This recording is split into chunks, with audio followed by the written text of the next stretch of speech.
자, 계시록 이렇게 8장 13절에 보면은 그 7 나팔 재앙 속에서 여섯째 나팔이면서 3가지 화에 대한 예언이 나오고 있어요. 화화화. 그러니까 첫째 화는 5째 나팔 재앙으로 황충의 재앙이고, 둘째는 유브라에 대해 2억 명이 쳐들어오는 그런 재앙인데, 이 재앙에도 죽지 않고 살아서 회개를 하지 않는 자들이 있다고 그랬어요. 그냥 회개하지 않고. 예. 그러니까 인과 이 나팔, 이 기가 막힌 재앙에도 살아남아서 회개하지 않는 이 사람들의 가장 큰 죄악은 끝까지 짐승과 바벨론을 숭배하고 하나님께 예배드리기를 거절하는 거예요. 그러니까 가장 큰 선은 하나님께 또 예배하기를 결정한 거예요. 이건 정말 굉장한 일입니다. 이 대접재앙은 마지막 재앙이기 때문에 16장부터 나오는데, 이 7대접 끝나면 진짜 마지막이고 중요해서 오늘 거기 서론을 이렇게, 대접재앙이 이렇게 서론이 막 있어요. 예. 오늘 본문이 서론인 거예요. 그런데 이제 표지판이기도 하지만은 그 이적에는 기적이란 뜻도 있다 그랬잖아요. 근데 왜 크고 이상한 그 이적이라고 했을까요? 아까도 말했지만은 이제 진노의 완성인데, 이 재앙이 끝나기까지 끝까지 인내하면서 하나님의 이제 표지를 따라오면서 믿고 기다렸는데, 그냥 어느 날 세상과 하나님 백성의 운명이 이 재앙 속에서 송두리째 뒤바뀌게 되는 것을 볼 수 있는데, 이게 실제로 놀라운 이적이라는 거죠. 네. 그래서 저는 이 설명하려고 우리 남편이 이렇게 간 거예요. 예, 그러니까 남편의 이 영접이 마지막 재앙에서 그 믿고 기다리던 구원이 내 눈앞에서 펼쳐졌잖아요. 네. 그러니까 남편의 운명이 송두리째 바뀐 크고 이상한 이적이 되어서 그 남편이 마지막 찬송을 하게 될지 어찌 알았겠어요. 그러니까 30년을 생각해도 그것이 이제 크고 이상한 이적인 거예요. 그래서 그것은 그 하나님을 증거할 이적이 되어서 또 다른 사람에게 표지와 사인이 되고 있는 것이죠. 예. 적용해 보세요. 여러분은 이적이 하나님의 사인, 하나님의 표지를 따라가는 것이라고 생각합니까? 세상에서 잘 되는 것이라고 생각합니까? 그럼 표지를 따라가려면 큐티를 제대로 해야 되잖아요. 큐티를 하세요? 또 제대로 하는 것이 이적 중에 이적이라고 생각하십니까? 제대로 하는 큐티는 뭡니까? 교회인 나와 이 마귀와 재앙을 균형 있게 볼 수 있는 큐티를 해야 되는 거예요. 예. 이게 정말 장성한 자의 분량의 큐티인 거죠. 자, 2번째 마지막 찬송은 그러므로 불바다를 지나야 합니다. 2절에 또 내가 보니 불이 섞인 유리바다 같은 것이 있고 짐승과 그의 우상과 그의 이름의 수를 이기고 벗어난 자들이 유리바닷가에 서서 하나님의 검은 고를 가지고 이제 찬양을 하는 거죠. 예. 자, 유리바다가 지금 이제 어디입니까? 예, 유리바다. 예, 유리바다는요 지금 이제 그 물두멍에서부터 이제 바다, 비슷한 물두멍이 커져서 바다로 됐어요. 그러니까 세례 등을 의미하는 회개를 의미해요, 그죠? 그런데 지금 모세와 어린 양의 노래를 부르는 사람들이 불이 섞인 유리바다를 지나서 유리바닷가에 서서 하나님의 보좌 앞에서 지금 찬양을 이제 한다고 그랬습니다. 예. 예. 그런데 모세하면 홍해바다가 생각나죠. 출애굽기 14장에 이스라엘 백성 앞에는 홍해, 뒤에는 애국 군대가 따라오는데, 예. 근데 홍해바다가 갈라졌잖아요. 이스라엘 백성이 너무 힘들어서 기도하니까 갈라졌나요? 예. 그리고 이제 고통이 너무 심해서 하나님 불쌍해가지고 거기 홍해바다를 갈라지게 하셨나요? 예. 성경을 쭉 보면은 하나님이 아브라함과 이삭과 야곱에게 세운 그의 언약을 기억하셨기 때문이라고 하죠, 그죠? 예. 그러니까 이 언약, 약속, 말씀, 이거 너무너무 중요합니다. 이들은 짐승과 그 우상을 이기고 불이 섞인 유리바다를 건넜어요. 예. 그러니까 불이 섞인 유리바다에서 이제 그냥 유리바다로 지금 건너갔는데, 그것은 모든 것이 투명해지는 것이 마지막 찬송의 특징이에요. 그러니까 불이 섞여 있는 유리바다는 유리바다라도 잘 안 보이잖아요. 불이 섞여 있어서. 근데 이제 그것이 유리바다로 옮겨졌다는 것은 이제 투명해졌다는 거잖아요. 그러니까 우리가 다 죄인이에요. 그래서 인생은 죄를 감추고 사는 게 특징이잖아요. 이게 만물보다 부패한 것이 우리 인생인데, 그러니까 이제 그 부패했던 것들이 유리바다 회개를 하면서 유리처럼 투명해졌어요. 이거는 그러므로 자기 죄에 민감해졌다는 이런 뜻입니다. 자기 죄가 보이니까. 그래서 유리바다에 도달한 성도들은 누구보다 그러므로 자기의 흠 때문에 아파하는 사람들이에요. 그래서 자기는 그냥 자기 죄 때문에 이 불이 섞인 유리바다를 건너갈 수가 없어요. 자신의 부족에 대해서 너무 또 죄에 대해 아파해요. 그러므로 하나님 앞에서 겸손할 수밖에 없고, 그러니까 하나님이 주님만 부르짖으니까 그 손을 붙잡고 건너가게 해주시는 자인 거예요. 그래서 이 활활 불타는 바다에서 나도 모르게 유리바다로 이렇게 건너오면서 내가 편안해지고 일관성이 있어지고, 그리고 이제 전적인 은혜로 건넜다고 이제 고백을 할 수밖에 없는, 자기 너무 부족하니까. 그러므로 이제 드디어 자신의 소리가 아닌 하나님의 원하시는 방법과 도구인 하나님의 검은고를 가지고 찬양을 하게 됐어요. 우리가 찬양을 해도 전쟁을 해도 내 방법이 많아요. 총칼 들고 우리는 혈과 육으로 전쟁하면 안 되고, 하나님의 약속을 붙들고 온유하게 부드러운 검은고를 가지고 찬양을 하면 구원의 찬송이 되는 거죠.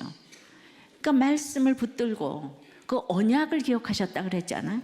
말씀을 붙들고 약속을 믿으면서 여러분들은 여기까지 오셨어요. 참 그런 것 같아요. 그러니까 다윗을 보세요. 그가 믿음의 용장이라고 알고 속이 어디 있습니까? 인생의 불바다를 지나면서 찬송을 하게 됐잖아요. 근데 사울은 자신을 자신이 책임지려고 했기 때문에 그냥 자신이 괴로운 만큼 다윗을 평생 탓하면서 미워하다가 죽었어요. 그러니까 이제 눈에 넣어도 안 아픈 이 딸의 사위임에도 그냥 잘난 다윗을 보는 게 너무 힘들어서 그를 죽이는 것이 인생의 이제 목적이었어요. 그런데 겉모습은 또 너무 경건하고 예배 중독자처럼 보였어요. 여러분들, 다윗은 여자가 즐비하지만 사울은요 여자도 없어요. 아시죠? 그 다음에 그냥 눈만 뜨면 예배를 드려요. 막 그냥 신접한 여인 사무엘, 자기가 막 제단 쌓아놓고 예배 드리고. 그러니까 그 초대 왕이었잖아요. 환경도 너무너무 감사한 환경인 거예요. 근데 감사가 안 되는 거예요. 근데 그게 40년이나 왕노릇을 했는데도 그 다윗을 미워하는 거를 이게 고칠 수가 없는 거예요. 마음대로 되는 것이 아닌 걸 보면서 내가 정말 똑같은 죄인인데 하나님을 의지하면서 그 표지를 따라가는 것이 얼마나 이적 중에 이적인지, 이게 정말 기가 막힌 이적인 게 내 죄를 보고 하나님께 나가서 해결할 수 있는 거. 평생 그래서 불바다를 건너면서 저 또한 미워할 일도 많고 죽을 일도 많았는데, 제가 너무 힘든 인생을 살아오지만 그래도 그 가운데 하나님께 의지했더니 누군가를 미워하지 않고 오게 하신 것이 저는 이적 중에 이적이라고 생각합니다. 저를 힘들게 하는 사람 다 미웠으면 제가 옛날에 이제 정신줄을 정말 놓지 않았겠습니까? 적용해 보세요. 여러분은 자기 죄를 자신이 책임지려고 합니까? 내가 늘 넘어지는 거 인정하면서 하나님께 맡기십니까? 다른 말로 말하면 여러분은 편한 사람입니까? 불편한 사람입니까? 세 번째는요, 마지막 찬송은 모세의 노래, 어린 양의 노래예요. 자기를 높이는 노래가 아니에요. 3절 4절입니다. 하나님의 종 모세의 노래, 어린 양의 노래를 불러 이르되 주 하나님 곧 전능하신 이시여 하시는 일이 크고 놀라우시도다. 만국의 왕이시여 주의 길이 의롭고 참되시도다. 주여 누가 주의 이름을 두려워하지 아니하며 영화롭게 하지 아니하오니까 오직 주만 거룩하시니이다. 주의 의로우신 일이 나타났음에 만국이 와서 주께 경배하리이다 하더라. 근데 출애굽기 15장에서 그 무서운 애굽이 이제 홍해를 건너는 이스라엘 백성 따라오다가 죽었어요. 정말 내가 그 기가 막힌 애굽이 죽는 것을 내 눈으로 본 거예요. 예. 어떻게 훨씬 잘난 애굽이 죽지? 어떻게 내가 구원됐지? 예. 실제적으로 이렇게 보니까 이거는 애굽의 세상적인 가치관으로는 전혀 부를 수가 없는 노래인데, 예. 정말 어떻게 내가 구원됐지? 남편이 마지막 장에서 이 찬송이 시작됐듯이 그래도 마지막에 만나 주셨어요. 여러분도 그 마지막이 문자적으로 마지막이 아니고 오늘 이 시간에 마지막을 향해 가는 오늘의 찬송을 부르시기를 바랍니다. 그러면서 뭘 찬양했냐 하면 전능하신 이시여 하시는 일이 크고 놀라우시도다. 예. 이 4절 5절 가지고 찬송을 하나 만들어야 돼요. 이 대단한 찬송이죠, 그죠? 예. 그러니까 이스라엘이 출애굽의 간증을 때마다 하잖아요. 지금 출애굽기에서부터 시작된 이스라엘의 구원이 계시록에까지 지금 흘러 퍼지고 있잖아. 그러니까 이스라엘은 예수님의 출애굽 얘기이기 때문에 날마다 이 출애굽 얘기를 해야 돼요. 그러니까 저도 날마다 이렇게 남편 간증을 얘기하잖아요. 근데 여러분들 아유 저 얘기 또 하네 이러는 사람이 그렇게 있어요. 이게 세상적으로만 들으면은 팩트의 나열 같으면은 어떻게 2번을 듣겠어요? 우리 못 들어요. 세상 없는 예능 프로그램도 우리 2번은 보기 싫잖아요. 근데 그냥 저도 30년 동안 구원의 일이 날마다 너무 크다고 놀라워하니까 제가 놀라워하죠. 제가 인간적으로 하면 똑같은 얘기를 하는데 어떻게 그렇게 사람들이 구원으로 초청이 되겠어요. 예. 그러니까 제가 그냥 이게 너무 놀라워가지고 그리고 이제 또 주의 길이 의롭고 참되시도다고 찬양을 했어요. 주님은 내가 구원받을 만해서 구원하신 게 아니에요. 저는 공평치 못하다고 생각한 수많은 일들에 말씀을 보면서 아 주님이 맞습니다. 옳으십니다. 참되십니다 했어요. 남편을 하루아침에 데려간 날 그날 주님이 이 일은 공평하다 그랬잖아요. 기억나시죠?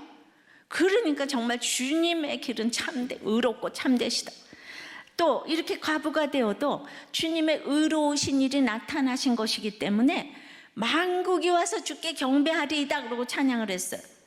그래서 제가 이렇게 날마다 의롭고 참되시다고 하니까 수많은 사람이 설교와 문서와 큐티 사역 등으로 주께 경배하게 되는 놀라운 역사의 연속인 걸 믿습니다.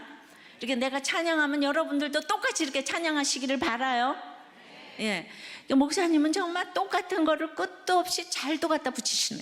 어떤 성경을 봐도 어쩌면 그렇게 잘도 갖다 붙이시나가 아니라 이거 갖다 붙이려고 내가 일주일 동안 골사발이 흔들리는 거예요. 그냥 쉽게 나오는 건 아닙니다.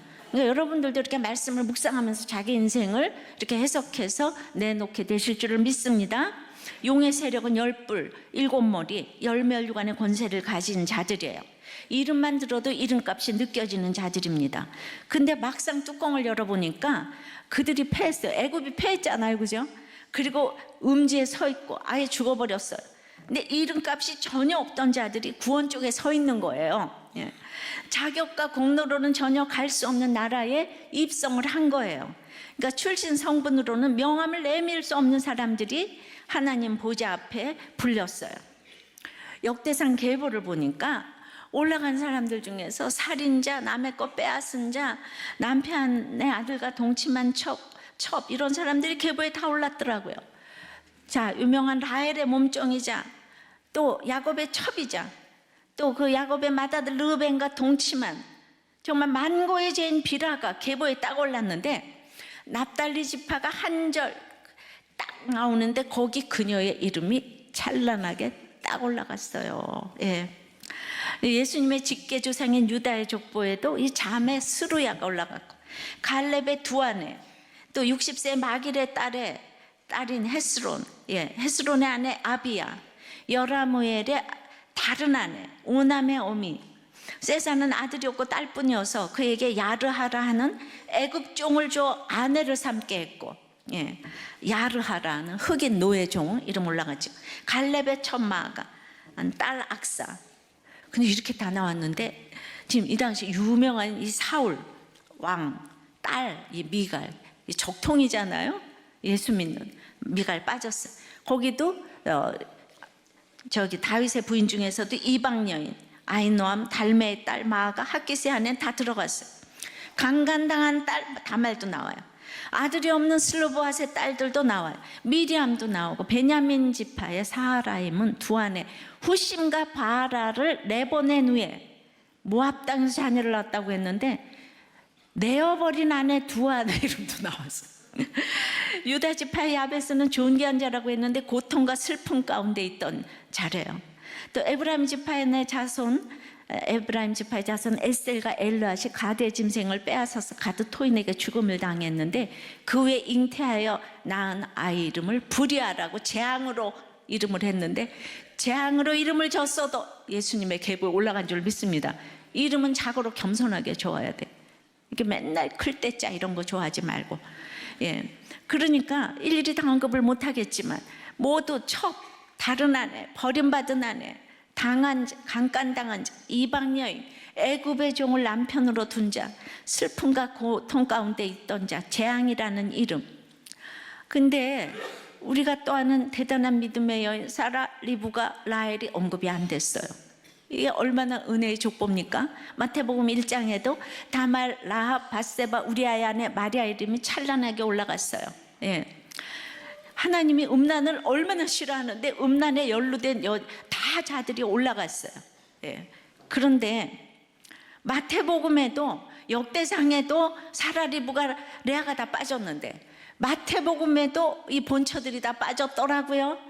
제가 본처가 제일이라 그래 놓고 오늘은 본처가 빠졌다 또 이렇게 이것도 맞고 저것도 맞고. 예. 근데 하나님이 근데 음란보다 그러니까 이제 죄인 중에 죄인들만 언급이 됐는데 음란보다 하나님이 제일 싫어하는 게 하나님을 경배하지 않는 것인데요. 하나님은 하나님의 그러니까 진노를 깊이 만나면 하나님을 깊이 경험하게 되는 거예요. 그러니까 자기의 신분으로는 하나님 보좌 앞으로 도저히 나갈 수가 없는 자들인데 우리가 막 듣기만 해도 눈물의 신앙 고백이 있을 수밖에 없는 자들이잖아요, 그죠? 그러니까 잘난 사람들은 피리를 불어도 그냥 반응하지 않는데 이런 기가 막힌 환경이 겸손한 게 겸손하다 그랬는데 이런 사람들이 찬란하게 이름이 올라갔습니다. 이 사람들은 그냥 숨질 때 되도록 내 구주 예수를 더욱 사랑. 예, 우리가 그 융복희 씨를 보면 그냥 정말 얼굴이 눈물로 찬양을 하잖아요, 그죠? 살아온 인생 기가 막히셔서. 예.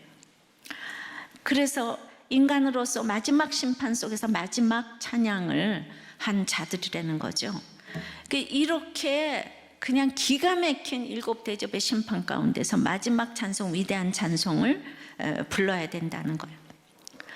구원은 전적으로 하나님의 능력으로만 이루어지는데 하나님이 나를 품에 안고 홍해바다를 친히 건너가시는 거예요. 난 이제 세상으로 다시 돌아갈 수 없어요. 나를 버리려면 또 하나님이 안고 다시 건너가서 버리셔야 되는 거예요. 짐승의 이름의 수를 이긴 것은 주께서 안아서 이긴 것이지 내 힘으로 이긴 것이 아니라는 거예요. 믿음이란 주님께 헌신하는 것이기도 하지만 나를 보호하시는 것을 믿는 것 또한 믿음입니다. 우리들 교회도 정말 아프고 힘든 성도들이 너무 많아요. 그러니까 정말 날마다 문제가 생기는 거예요. 제가 정말 눈물을 안 흘릴 수가 없어요. 그래서 어린 양이신 주님이 목자와 주일학교 선생님들을 먼저 안아주시고 업어주시면서 가시는 거예요. 또 이 목자와 선생님들도 오늘이 마지막처럼 어린 양의 마음으로 이 이끄는 본을 보여주고 가시기 때문에 간증이 나오고 모든 성도들도 아이들도 마지막 찬송을 부르게 된다고 생각을 합니다. 그래서 모든 선생님들, 목자님들 정말 마지막 찬송 부르시느라 너무 수고하셨어요. 우리 박수로 좀 격려를 하십시다. 예. 적용해 보세요. 여러분은 이렇게 일곱 대접 같은 심판에서 위대한 찬송, 마지막 찬송을 부르면서 예수님의 계보에 올라갈 수 있다고 믿습니까? 나눠보세요. 예. 또 이제 네 번째는 마지막 찬송은 증거 장막의 성전이 열리는 거예요. 즉 약속의 말씀에 성전이 열리는 것이죠. 5절에 또 이 일 후에 내가 보니 하늘의 증거 장막의 성전이 열리며, 이제 유리바닷가에서 어린 양의 노래를 부르는 하나님의 백성들이 하늘의 증거 장막의 성전으로 지금 이제 옮겨지는 거예요. 그러니까 이 재앙의 출처가 하나님으로부터 나오는 것이라는 거예요. 장막은 광야에서 이스라엘이 하나님을 만나는 장소인데 그곳에 두 돌판 십계명이 있기 때문에 이 모든 일은 언약에 의해서 하는 일이라는 것입니다. 그러니까 이 언약을 거절하면 심판을 초래한다는 거예요. 모든 것은 약속의 말씀에 의거해서 집행하는 것이라는 것입니다. 근데 내가 이 남편의 죽음을 겪으면서 그날 말씀이 에스겔 18장이었잖아요. 예, 그가 스스로 돌이켜 회개하고 떠났으니 정령 살고 죽지 아니하리라. 내가 왜 정말 악한 자가 회개하고 돌아오는 것을 기뻐하지 아니하겠느냐. 이 일이 공평하다. 그것은 제게 언약궤, 즉 증거 장막의 성전이 열리는 감동을 주신 날이에요. 예. 아, 말씀이라는 것이 이렇구나. 그러니까 때마다 하나님의 표지판을 보고 걸어가니까 진짜 남편이 죽는 날이 왔는데 이거를 내가 기적이라고 표현을 하고, 이게 겉으로 보면 남편이 죽은 게 뭐가 지금 잘난 척 뭐 자랑할 일이에요. 근데 이거를 내가 자랑을 하면서 너무나도 우리 남편의 이 운명이 뒤바뀌었고 내 운명도 뒤바뀌었고 너무 놀랍고 크고 주여 주님의 하시는 일이 너무 위대하다고. 그러니까 우리가 그 약속, 계명, 이 언약을 위하여서 우리가 드리는 주일 예배, 수요 예배, 목장 예배, 개인 큐티 예배 등의 이 언약궤 말씀 예배는 우리가 정말 이 땅에서 모든 전쟁, 사단을 이기고 이기게 하는 최고의 비결이고 방법인 걸 믿습니다.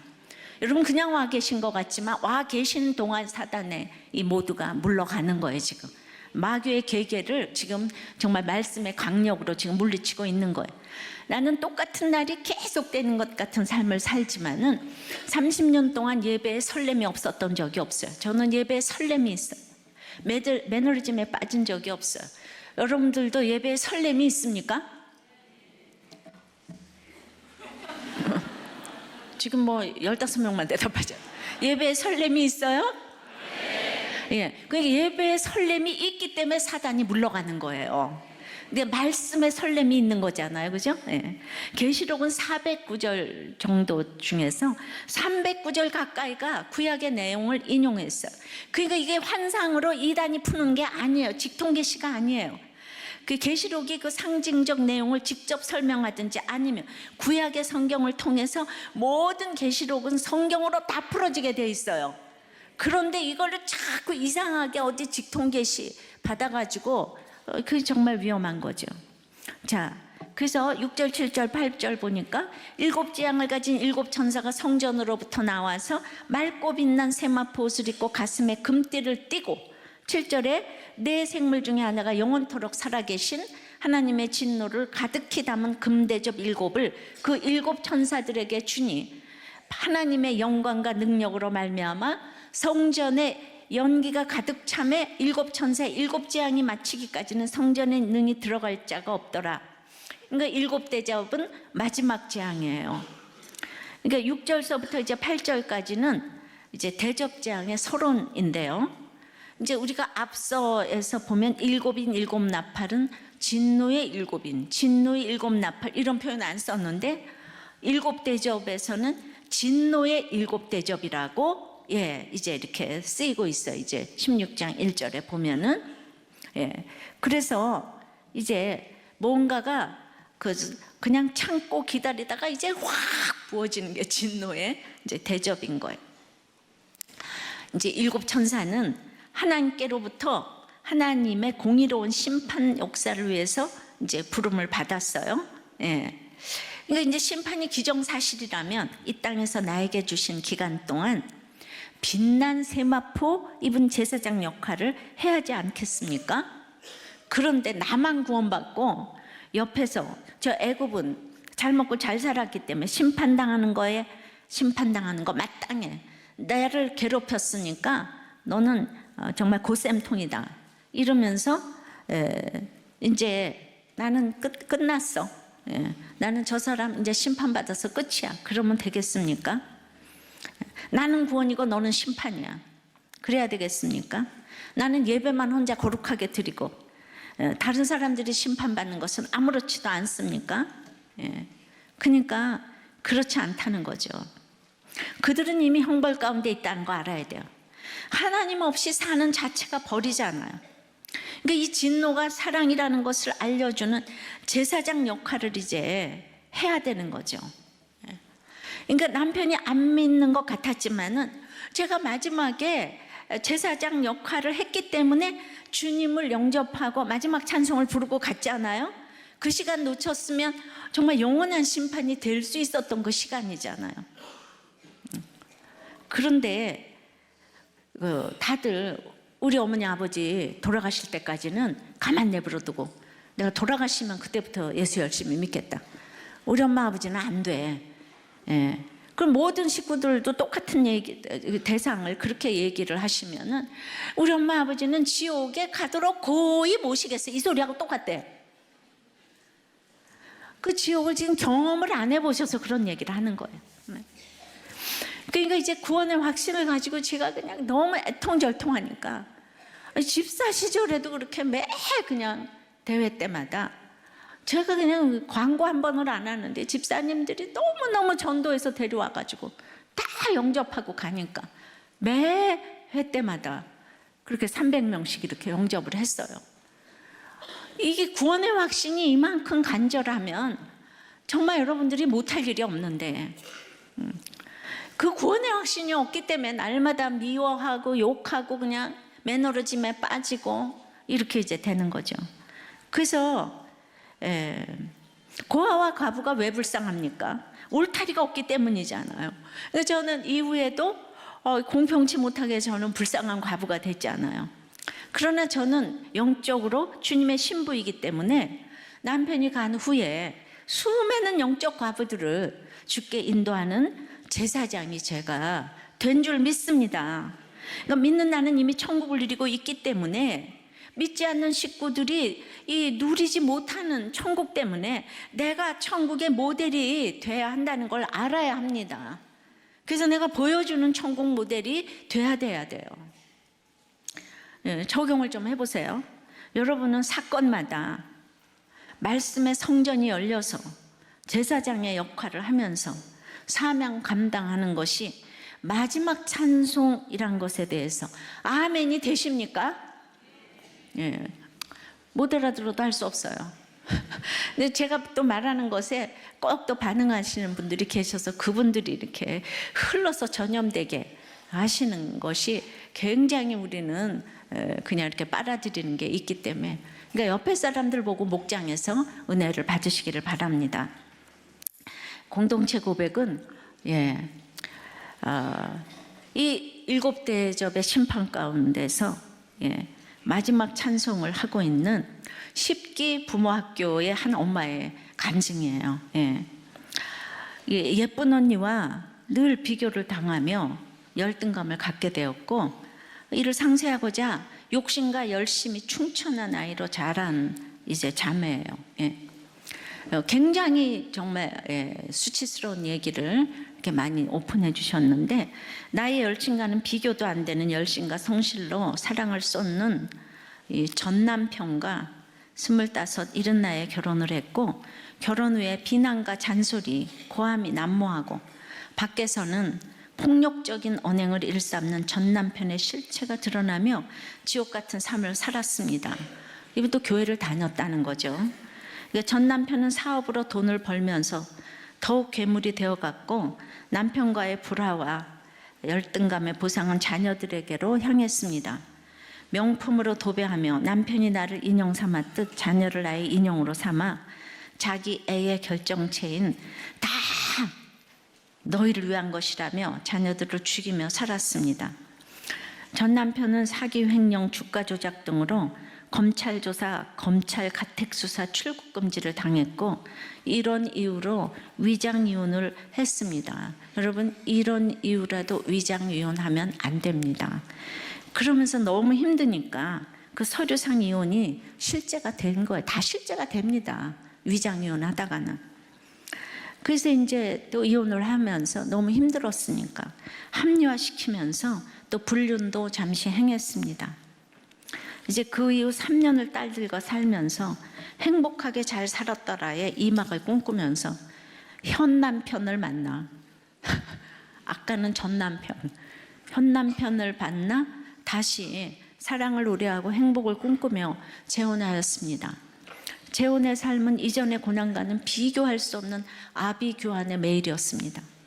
근데 엄마의 재혼으로 상실감과 배신감을 느낀 이 산춘기 큰 딸은 반항으로 까칠해졌고 그렇게 예병하며 편애한 이제 둘째 딸은 갑작스럽게 생긴 의붓동생으로 인해 힘들어하면서 엄마 싫다고 소리쳤습니다. 남편의 아이는 돌이 지나 엄마의 암투병과 사망으로 2달 전에 양육자가 계속 바뀌며 애착의 대상이 없었고 불쌍한 아이로 훈육 없는 왜곡된 양육만으로 키워진 이 아이로 이상 행동들을 보였습니다. 부모의 재혼으로 함께 살게 된 아이들은 문제 행동으로 각자의 아픔을 빛나게 표출했습니다.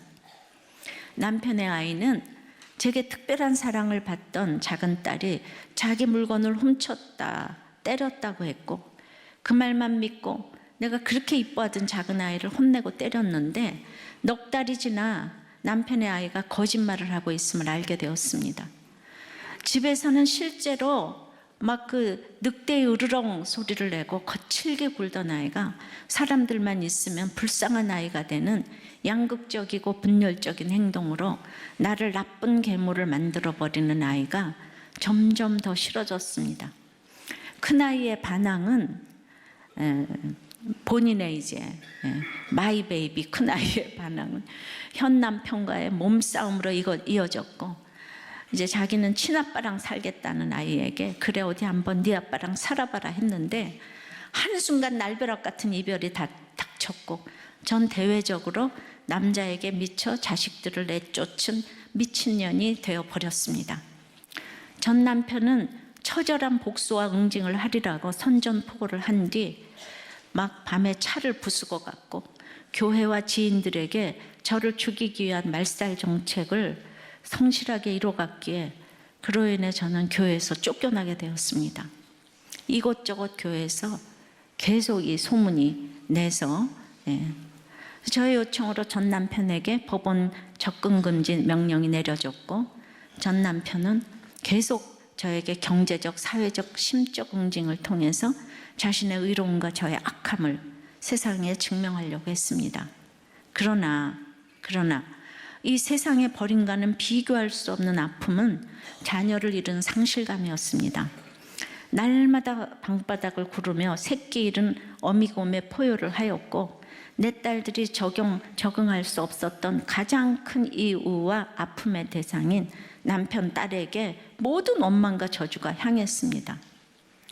그런데 이제 말씀과 공동체에서 이제 기적같이 이런 분도 우리들 교회 오면 회복이 되더라고요.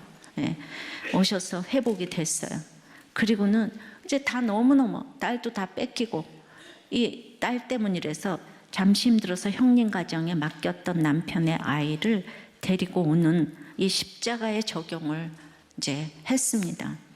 그런데도 그 아이로 인해 받은 상처와 분노, 책임감만 있는 마이너스 통장 같은 그 아이를 보며 굴러온 돌이 박힌 돌을 빼냈다는 미움이 계속 올라왔습니다. 그 아이는 한 집에서 숨을 쉬고 있는데 내 아이들은 내 손으로 밥도 못 챙기고 빨래도 못 해주는 모든 것이 아픔과 분노가 되어 그 과정 가운데 말씀과 공동체가 있었기에 어디에도 할 수 없는 나의 연약함과 완악함을 나눌 수 있었고 한계 상황으로 정신과에 가서 우울증 약과 상담을 받으며 내가 할 수 없는 이 계모의 구조를 인정하며 조금씩 자유하게 되었습니다. 절대 돌아오지 않을 것 같은 내 딸들이었는데 이 사춘기의 방황으로 가출로 전 남편의 허락하에 같이 살게 되었습니다. 그런데 그 아이들이 마주보는 두 방의 사랑의 온도 차이는 너무나 큽니다. 내 아이는 밉다가도 이쁜데 남편의 아이는 밉다가 또 밉습니다. 기도하기로 작정했지만은 그 남편의 아이를 놓고는 깨어있을 때는 할 수도 없고, 그래서 며칠 전 아이의 방문 앞에 쪼그리고 앉아, 하나님, 저는 이 아이가 밉습니다. 저는 사랑이 없습니다. 주여, 저와 저 아이를 불쌍히 여겨주세요 라고 기도했습니다.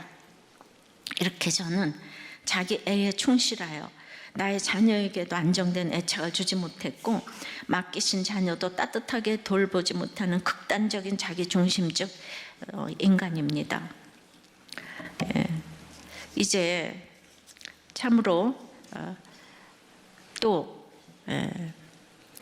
그 자기 전 남편을 괴물로 만든 것도 결국 그 나 때문이었다는 것, 이것들을 옛날에는 몰랐는데 이제 우리들께 와서 이것도 다 이제 이렇게 깨닫게 됐다는 것. 이 식기 부모 교육을 통해서 우리 부모 교육 하잖아요. 육적인 자녀와 맡기신 자녀의 회복을 나의 열심과 노력으로 할 수 없음을 인정하고, 이 전적인 하나님의 도우심을 믿고 의지하며 가기를 소망합니다. 우리가 이런 것이 일곱 대접의 심판이 아닐까 싶어요. 그냥 되는 일이 없는 것 같은데, 그래서 이제 이렇게 다들 재워나가서 하는 말이, 그래도 친아빠 엄마가 낳았다는 고백을 하는 걸 듣게 되는 거예요. 애들 문제가 생기면 그 다음에는 이제 답이 없는 거예요. 이 세상에 남의 자식 키우기가 제일 어렵다는 얘기인 거죠. 그러니까 눈물이 앞을 가리고 이 재앙에서 찬송을 하게 되는 줄 믿습니다. 말씀 맺겠습니다.